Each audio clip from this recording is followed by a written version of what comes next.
All right, everybody. Welcome back to InvestQ Live. And tonight we got a pretty packed live stream tonight regarding all of the topics that we're going to be covering. And again, my name is David, and I'm personally joined here again by my sidekick, which is going to be on the live stream with me today. It's Joy. So say hello, Joy. And today we're going to be talking about regarding some of the broader market news. We're going to be talking about some broader market action, some Federal Reserve, some talk. We're going to have a little bit of a talk regarding the Fed Chair Kevin Warsh's latest comments, as he did speak earlier today in the morning, and overall the outlook regarding interest rates. And we'll talk a little bit about SpaceX, BBAI, and several of the AI and space stocks that we follow regularly. So if you're joining us live, let me know where you're watching from and what stocks are on your current watch list. Now, again, before we dive into the individual companies though, I think it's important to understand the macro picture. Because whether you're investing in whatever market it is you're looking into, whether if it's AI, it could be space, it could be quantum, or any small cap growth stocks, the Federal Reserve still plays a huge role in determining investor sentiment. Absolutely 100%. Now, with that being said, let's just go over a few of the key headlines. So first off, looking at it, the Dow was down on the day, as well as the S&P 500. The Nasdaq was down, and oil as well. But Treasury yields, the U.S. 10-year Treasury yields were up, and they're currently up in the overnight session.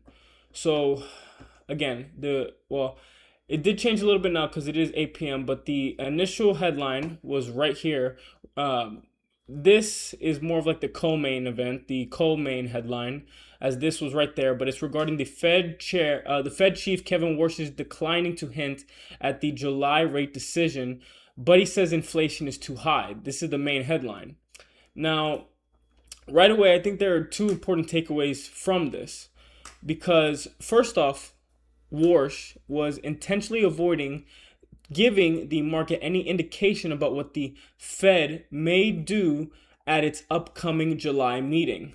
Second, despite acknowledging growing optimism around artificial intelligence and productivity, he made it clear that inflation is still too elevated for the Federal Reserve to ignore. Now, why investors should be paying attention to this and why they should care in the first place is because almost every stock we talk about on this channel is influenced by interest rate expectations.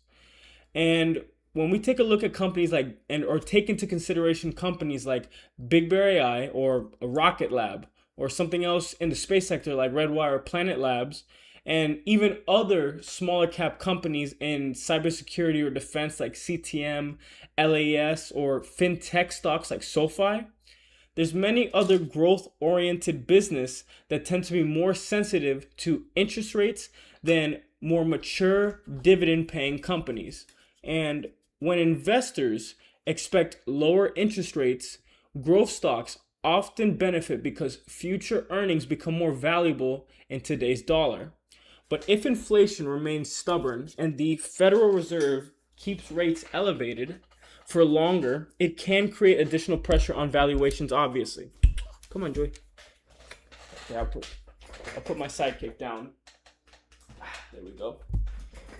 So yeah, there's that. And those are the reasons why you should be paying attention to, or why it is that investors do care about interest rates to begin with. So moving on to another part of Warsh's discussion and his comments, what that really caught my attention personally was he talked about artificial intelligence, and he described it as creating a boom in capital expenditures. So in other words, companies that are spending enormous amounts of money building AI infrastructure, but he also suggested that over time, those investments could increase supply throughout the economy. His views seem to be that AI has the potential to improve productivity and eventually help reduce inflationary pressures. And the thing that you need to take into consideration on the flip side, however, is what he did also was he was very careful not to jump conclusions or make any immediate policy implications based on that expectation alone. So while he did seem more optimistic about AI's long-term economic impact, he's not using the optimism alone as a reason to signal near-term rate cuts. And regarding inflation, Warsh, he did also mention something along the lines that markets were paying close attention to what they were paying the most attention to is he said that prices remain too high. And he was reinforcing that idea over and over again. And despite encouraging developments in technology and in productivity, inflation remains the Federal Reserve's primary concern. And it's been a very big concern for a long time. It's always been a concern ever since I've been involved in the stock market, but it's a big concern now too. So for investors hoping for rapid interest rate cuts, that's a reminder that the Fed still wants to see additional progress before becoming more accommodative, before it accommodates its investors more. Now, another noteworthy point regarding this article, and again, if you're still tuned in the live stream right now, thank you for staying tuned in. Again, we're going to get more into the market topics, but first let's finish up talking about the broader market, because another noteworthy point that Kevin Warsh did make was his comments regarding Federal Reserve independence. Now, Warsh said specifically that the Fed will remain independent despite political pressure, and he emphasized that policy decisions should continue to be driven by economic data rather than outside influence. And I did like to hear that personally, because I know this is something a little bit different. And the Fed chair, he's looking at much different factors of what I'm specifically looking for as a retail investor. But it was nice to hear how he said that he's actually looking at what in my eyes, when I'm investing into a company, is I'm looking at the underlying business. He's looking at the underlying data rather than just looking at and being influenced by external factors. So that is a good thing to hear, in my opinion. And also, whether you are bullish or bearish, I do think that that's an important message, because it reinforces that the central bank intends to focus on inflation, it wants to focus on employment, and broader economic conditions when making future decisions. So they're being very smart and very methodical in the decisions they're making. Now, the last point that I want to bring up before I consider what it is they're going to be looking for in the future is I actually found that his discussion regarding modernizing, that's always a tongue twister for me, but modernizing how the Federal Reserve uses data. Warsh said that he hopes that within the next 9 to 12 months, the Fed will be using new technologies and more real-time information to better understand what's happening in the economy. And he even criticized relying too heavily on traditional data sources and suggested that newer tools could improve decision-making. Now, the reason why that stood out to me personally was that it highlights how AI isn't just transforming private companies, but it also begins to influence how policymakers think about analyzing the economy.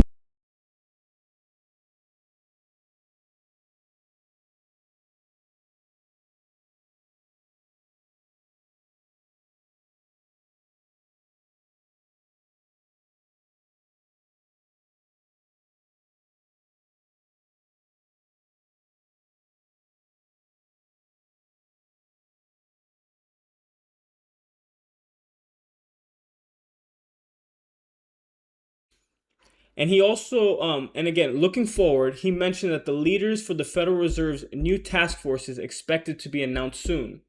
Now, while that isn't something that's likely to move markets immediately, it's another indication that the Fed Reserve is evaluating how it approaches monetary policy and economic analysis going forward. So my overall takeaway from all of this is, personally, I do not think that today's comments dramatically changed the market outlook. Not at all. Warsh avoided giving any guidance on the July meeting, which means investors are still going to be watching incoming inflation reports employment data, and other economic releases very closely. And what today's comments did reinforce is that inflation remains a major concern, and the Federal Reserve is not ready yet to commit to rate cuts. And policymakers are beginning to think more seriously about how AI could reshape productivity and the broader economy over the coming years. And that's particularly interesting for this community because so many of the companies that we follow operate directly in AI, data analytics, automation, and emerging technologies. Now, with the broader market picture, when we keep that in mind, I want to shift gears and let's talk about one of the biggest stories driving investor attention right now. And that is SpaceX and what it could mean for the broader space sector. And this is what I want to be talking about next because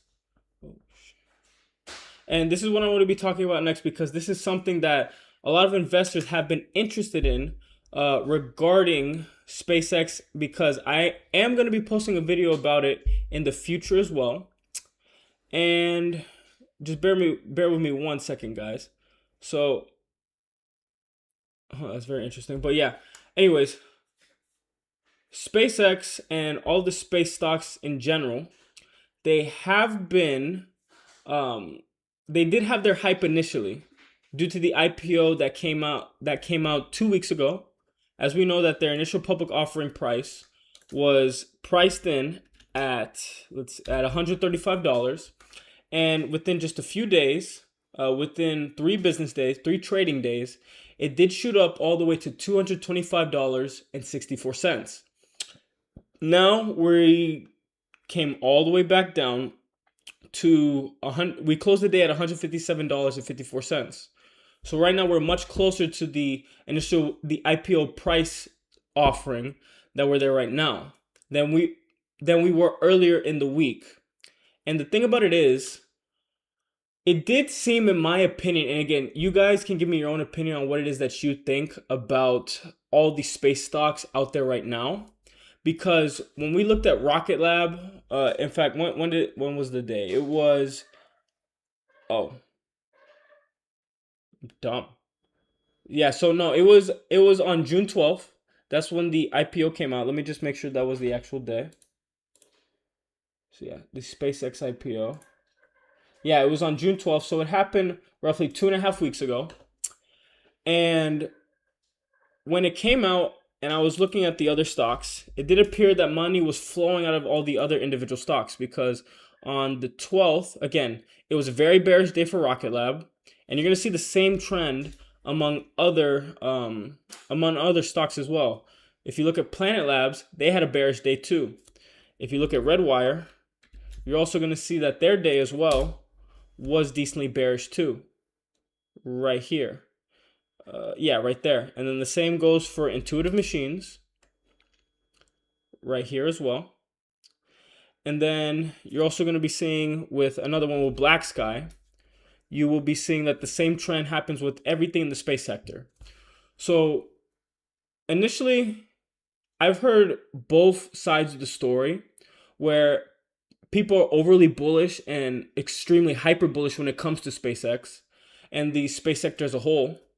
And then I've also seen it where people have gone as far to say that SpaceX is a scam company, and that the only people that are buying into the SpaceX IPO are the quote unquote dumb retail investors just getting in because of the news articles out there. So what I want to say is that me personally, over the long term, because again, me and us on this channel, we do cover stocks from a long-term perspective. We don't necessarily just look at it from the day-to-day share price and the day-to-day price action. We do pay attention to that. And again, because in my videos, I'll be covering where we are currently on the day. And I'll say, this is currently what's going on right now. But we never view it from a short-term trading perspective. We always talk about the underlying business and whether the long-term thesis is broken quarter over quarter and year over year. And in my opinion, due to the growing need for space infrastructure, launches, satellites, space infrastructure and all the other niche uses that space offers, I don't see why the whole space market as a whole will continue to grow, continue to expand. And the fact of the matter is that the US government is continuing to see real world usage in that sector because they continue to fund it heavily. Because if you go over here and you take a simple look at Redwire, you're going to see that Redwire was, again, in fact, actually, just to sum it up real quick, give me a list of recent contract wins for space stocks like Redwire, Rocket Lab, Lunar, Planet Labs, etc. So again, because you're just going to be seeing a bunch of, I know that there have been a lot recently. So Rocket Lab, it had recent NASA launch contracts, a Space Force GEO contract, which was valued at $90 million over multiple years. And then also with the HASTE hypersonic contract, signed a $190 million block buy contract. And you're going to see the same trend among other stocks in the space sector as well.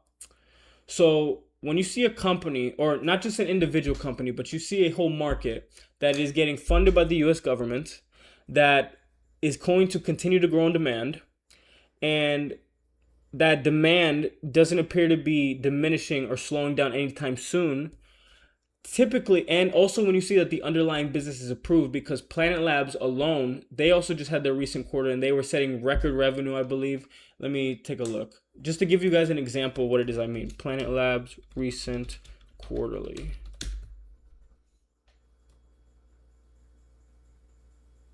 Yeah, right there. So this one specifically about how it was, their revenue is up $94.2 million, and their non-GAAP and net losses of a loss of 3 cents, and their backlog grew 72% year over year to a staggering $906 million.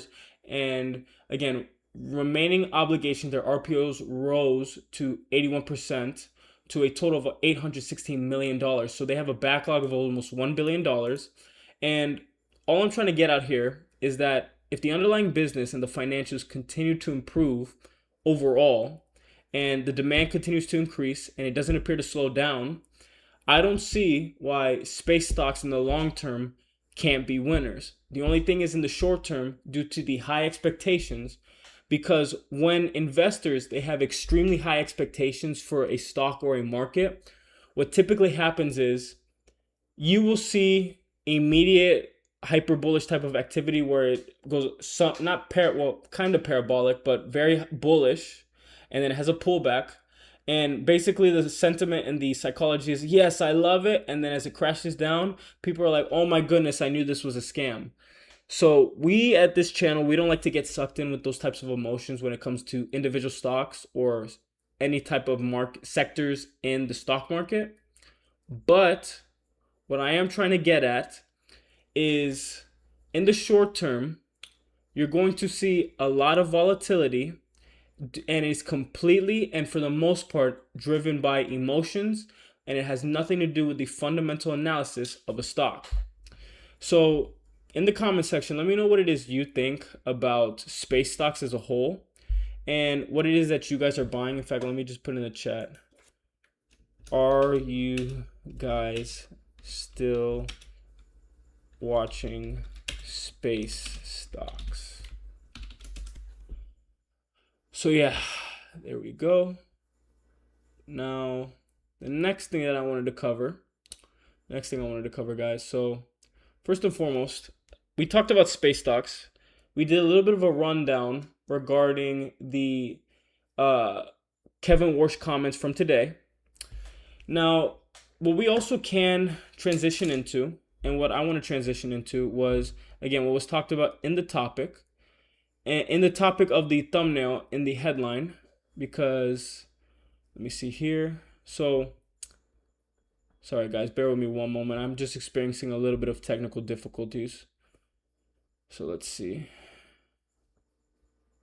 Yeah, so I wanted to cover real quick regarding BBAI. So I just made a quick video I made a video on this earlier in the day, and it was just going through a brief run through. Let me pull up the title for you real quick. And I hope y'all's days is going well. I'm thankful that you guys are joining me today, this late in the day especially. But specifically, what was talked about in the video was what is next for BBAI as a whole. Because right now, there's lots of questions, not just with dilution, not just from the negative point of view that a lot of people have. It's also the fact that in a way, BBAI has gone quiet. It's still talked about and it still has high search traffic in mainstream media. But the thing about it is, regarding BBAI, when you look in their website, for example, if you go into the investor relations, I'm just going to pull up two comparisons. I'm going to look up the investor relations tab, the press releases tab for BBAI. And then if you take a look at SealsQ, for example, taking a look at SealsQ.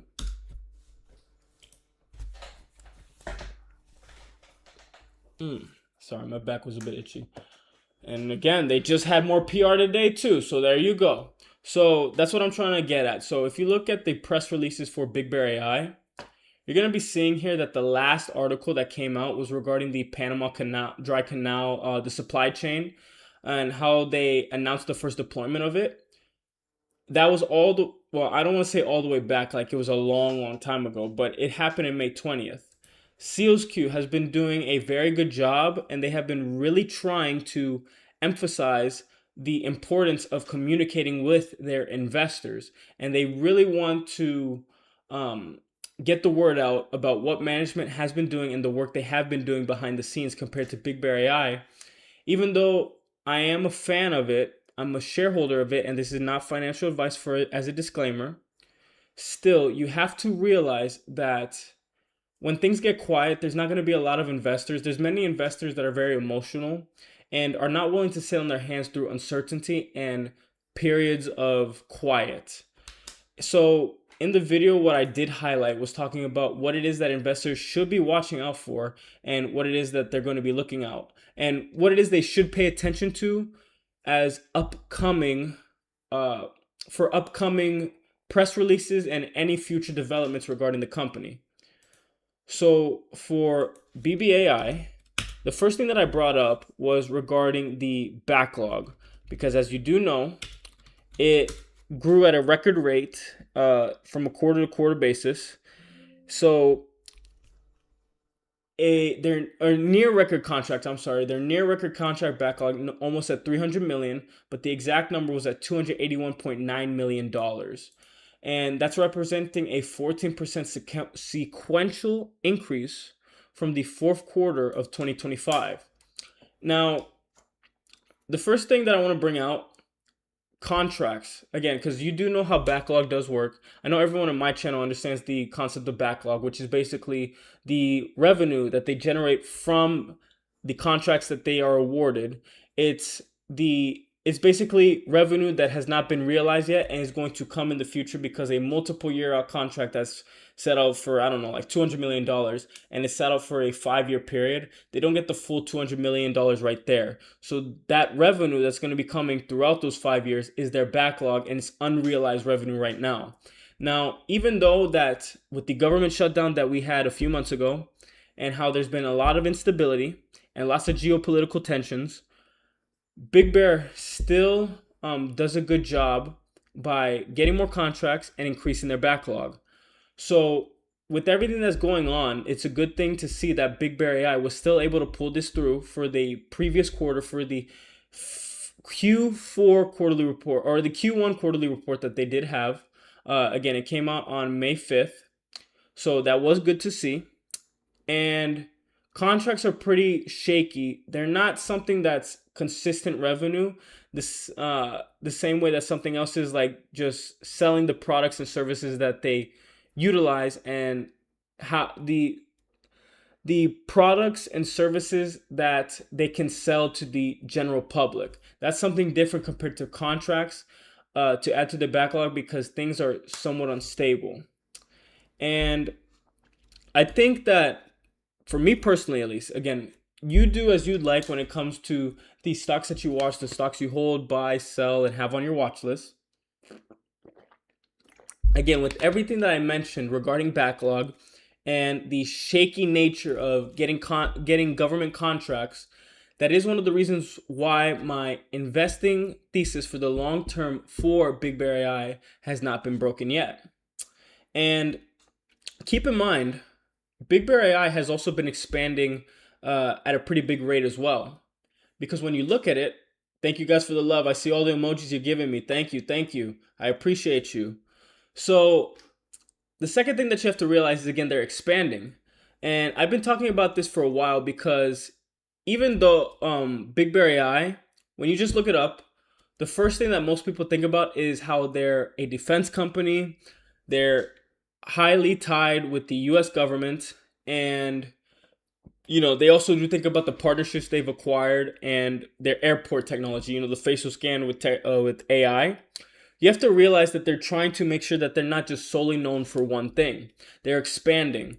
And regarding what I actually did pull up in the press release for the Panama Canal, this was another thing that shows that they are doing their best to diversify and expand at an international level. And because, as I mentioned earlier, what was I talking about? I was saying that government contracts are pretty uneven from quarter to quarter, and it's not just steady, consistent revenue. That's not the case. So again, if BBAI can continue to execute the way that it does, we're gonna see this thing grow a lot bigger, and we're probably all the things that I always talk about when it comes to BBAI and why people invest in it, and how it's not about what they're doing today, but rather it's about what they're going to be and with the potential that they can become in the coming years. If they continue to execute in this way and expand, that is going to be the case in the long term. Now, again, the last thing that I highlighted in the video, and again, feel free to check it out because I know you guys love my BBAI videos. You guys love CTM and BBAI. But the last thing that I highlighted was regarding profitability, because revenue is always a good thing to see. Everybody loves seeing when a company that they're investing in has increasing revenue quarter over quarter and year over year. And the new contracts too are good to see, and all those things along the line. But again, as I mentioned in the video, again, check it out. The thing is, you want to see revenue grow. You want to see margins increasing, which they have been recently. Again, let me look up BBAI gross margin. While margin is increasing, and you also want to see operating losses decrease as well. Let me just pull that up real quick. So again, right now, gross margin, where is it at? Yeah, gross margin is at 34%, which is up from 21.3% year over year. So that's really good because it's also increasing while revenue is increasing as well. So that's mainly the highlight of that video. And I did give out my opinion talking about how, basically summarizing it up, what I usually say, if BBAI expands, if they continue to execute, and they continue to improve their financials, and if they continue to do what is needed to grow the company while reducing their losses and increasing the revenue, it's going to be not about what's happening today with BBAI, but what it could become in the future. Now, a little off-topic stuff. Again, shout out to all of you in the InvestQ community. And I do appreciate that I'm starting to see more growth in the community as well, more people joining the platform, more people seeing that I am adding value to their investing journey, and that you guys are trying to be a part of the community and grow together. I had somebody ask a question, one of my subscribers that did join InvestQ, Ricardo. Shout out to you, Ricardo. You're asking me why it is that I think, and you also asked the community why BTQ and RKLB are more valuable than LAES. I kind of just talked about BTQ in this video with the comparison to SEALSQ. But moral of the story for right now, just to answer your question live here, I got your answer right there with what I said, but the reason is mainly because of BTQ has had less dilution than SEALSQ did. And SEALSQ has aggressively, because again, they do got a lot of cash on. They have a lot of cash on hand and cash equivalents, and LAES has been aggressively raising their capital.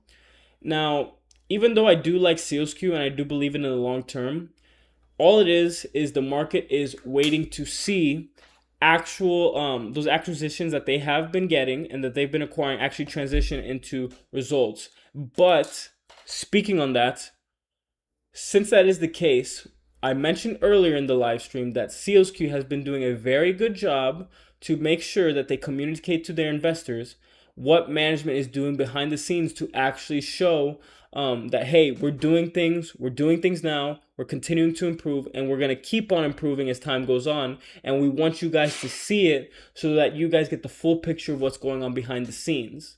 So that's the last thing I got for you, Ricardo. And guys, let me know what it is you think about SEALSQ, if you guys are shareholders and if you like it. And let's just take a quick look before we wrap things up. Let's take a look at some other smaller cap stocks that we look at. Oh, we actually didn't even look at the FinViz heat sector. Let's see what type of day that we had in the broader market.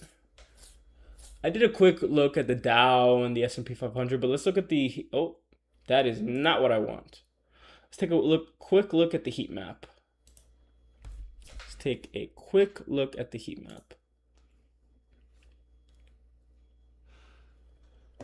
Man, I'm getting so much love from the reactions in the comment section. Thank you guys so much. So yeah, so technology got hit pretty hard today. Very red. AMD got crushed, and so did Intel. Down a lot. Speaking of AMD, I got a computer that had an AMD sticker at the top or in the front of the computer. It was what was the name of that brand? It was some type of gaming console. And I was making a joke with my dad because we got out the box and the power supply wasn't working. And I had to return it to Best Buy. So that sucked. And I was kind of disappointed because I like AMD, but it was a bad computer, so it's kind of ironic in a way. But anyways, looking at this right now, I don't know if one is either risk on or risk off, because I mean, when you look at other areas in technology, you're going to see that software did really well in consumer electronics. Finance did really good today. Communication services, Google up well. Meta had a big day, killer day, almost 9% up on the day. Closed the day almost at 9% for a 9% gain. Defense, aerospace and defense did well. But also, when you look at other things that are more risk off, like healthcare, consumer defensive, what else is there? Energy was pretty flat on the day. So today was definitely more of a mixed bag of emotions today. And I wouldn't be surprised if the reason for that being is because of the things that we highlighted from Kevin Warsh earlier on the day. So yeah. All right, guys.